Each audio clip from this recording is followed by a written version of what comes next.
किसी मखसूस गिरोह के बारे में नहीं बल्कि अफगानिस्तान के बारे में सोचें।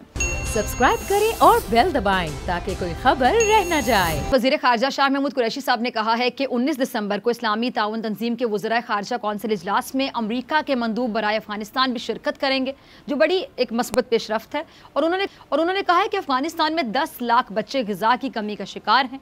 बराए मेहरबानी उन्हें छोड़े नहीं, किसी मखसूस गिरोह के बारे में नहीं बल्कि अफगानिस्तान के बारे में सोचें।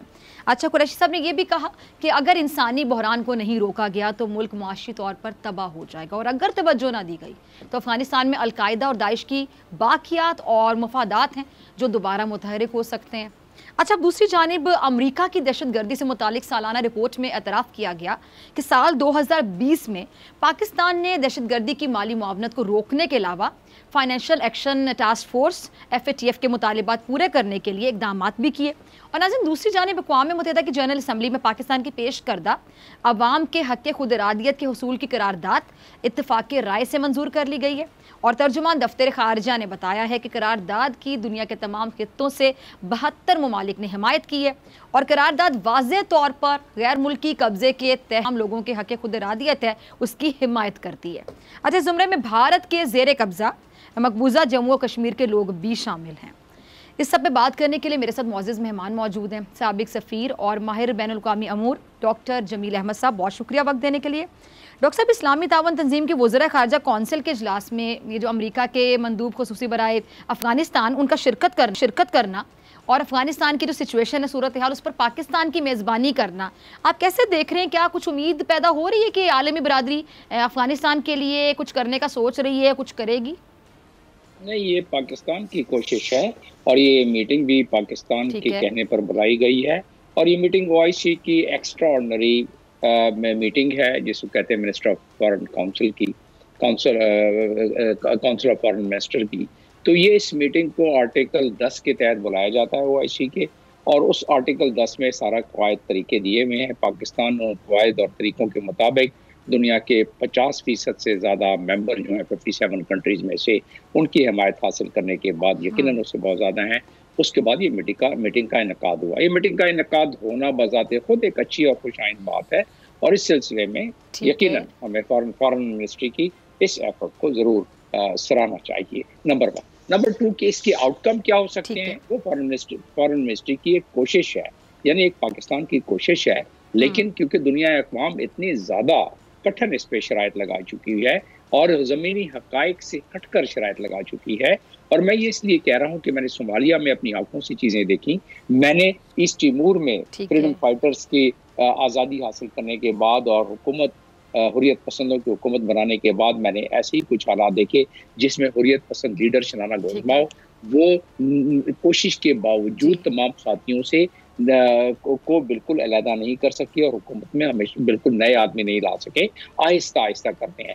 इस मीटिंग का, जिसमें कि फॉरेन मिनिस्टर ने जिक्र किया है, इसका मकसद उन्होंने बता दिया है कि असल मकसद ये है कि कोई इसका हम हल तलाश कर सकें, दुनिया के सामने हम मसाइल रखें और उसका हल तलाश कर सकें।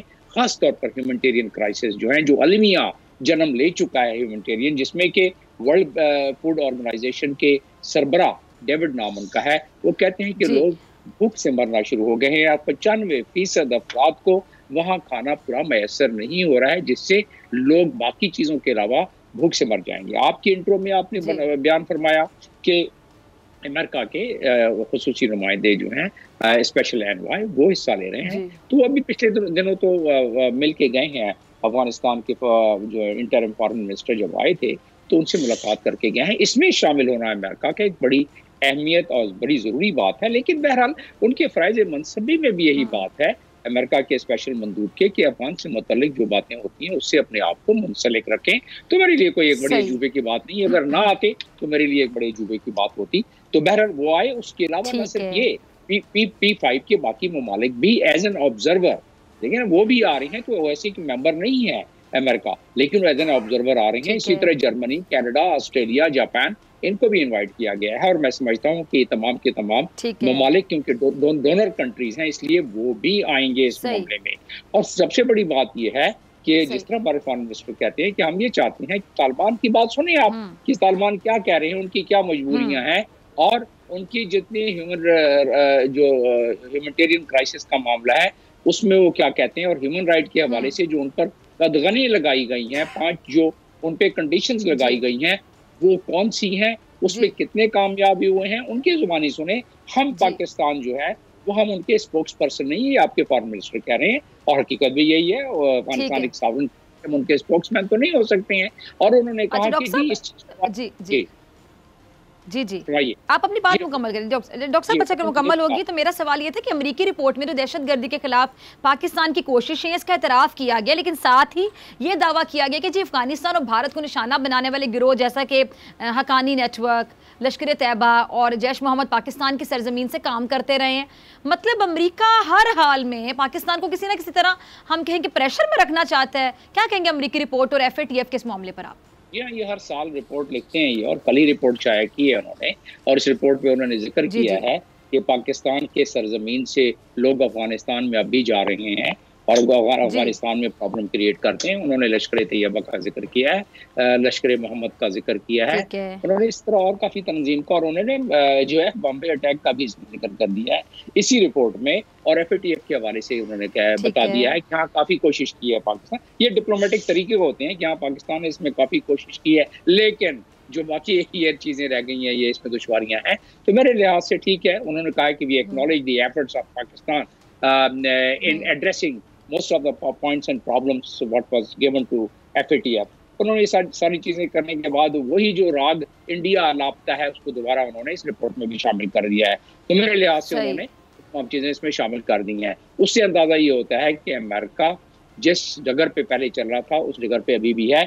और इस जो आपने जिस मकसद के लिए ये आज की डिस्कशन रखी है OIC के हवाले से और अफगानिस्तान के हवाले से, उसमें उनके शामिल होने से ये हो जाएगा अमेरिका पर कि 57 ममालिक का अगर ये ब्लॉक थोड़ा सा भी अगर अपने दिल में नरम गोशा रख ले, जो कि अभी तक उन्होंने नहीं रखा, फ़लस्तीन और कश्मीरियों के लिए तो नहीं रखा, बहरहाल अल्लाह करे कि इसमें ये आ जाए, तो अगर उसने रख लिया तो उसमें यकीनन कुछ और नहीं तो जो आसूदा ममालिक हैं 57 ममालिक ब्लॉक से, वो उनको कुछ ह्यूमैनिटेरियन इमदाद तो दे सकते हैं और एक प्रेशर पैदा क्रिएट कर सकते हैं दुनिया अक़वाम पर। प्रेशर बैनुल-अक़वामी क़वानीन के मुताबिक अगर ये ब्लॉक चाहे, ये ब्लॉक जो OIC का ब्लॉक है 57 का, इसको अक़वाम मुत्तहिदा की तायीद हासिल है चैप्टर 7 अक़वाम मुत्तहिदा के चार्टर के तहत। और क्योंकि इसको, और जिस तरह के बाकी रीजनल ऑर्गेनाइजेशन है जैसे EU हो गया, जैसे अफ्रीकन यूनियन हो गया, जैसे बाकी इस तरह के, तो इनकी अपनी नेटो हो गया, जैसे इनकी भी एक अहमियत अफादियत है।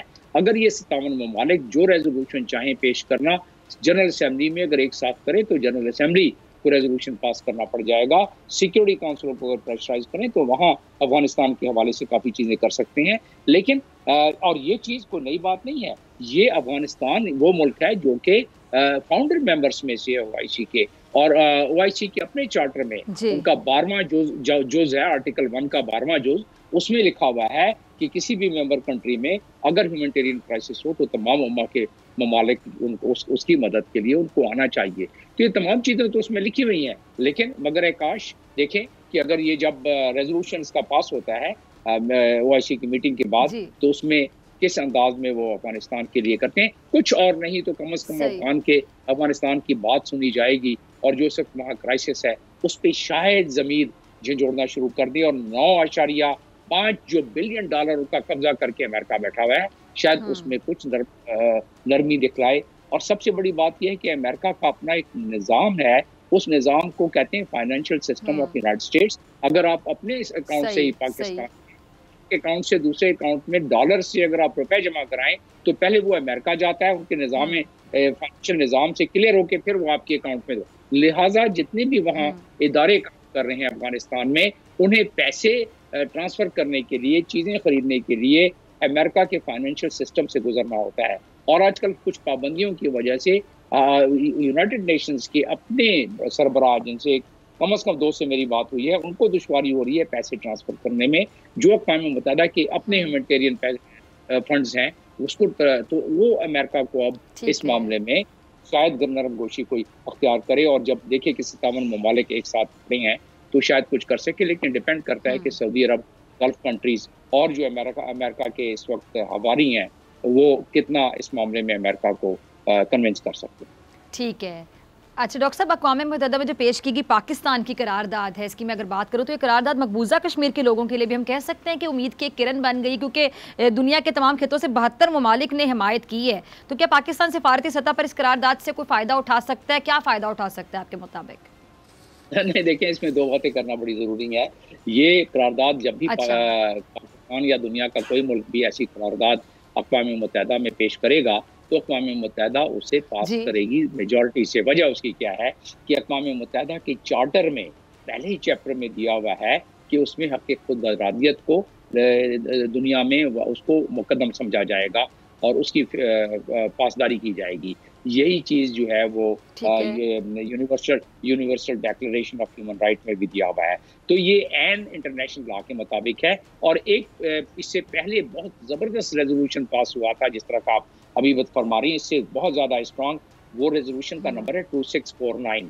उस 2649 में भी हक़ खुद इरादियत की भी बात की गई थी और फ्रीडम फाइटर्स की हिमायत की बात की गई थी कि अगर फ्रीडम फाइट को अपने हक़ खुद इरादियत के लिए अगर कोई फ्रीडम फाइटर्स अपनी स्ट्रगल कर रहे हैं तो दुनिया अक़वाम को उनकी मदद करनी चाहिए। ये अक़वाम मुत्तहिदा की रेजोल्यूशन पहले से तकरीबन 25-30 सालों से मौजूद है।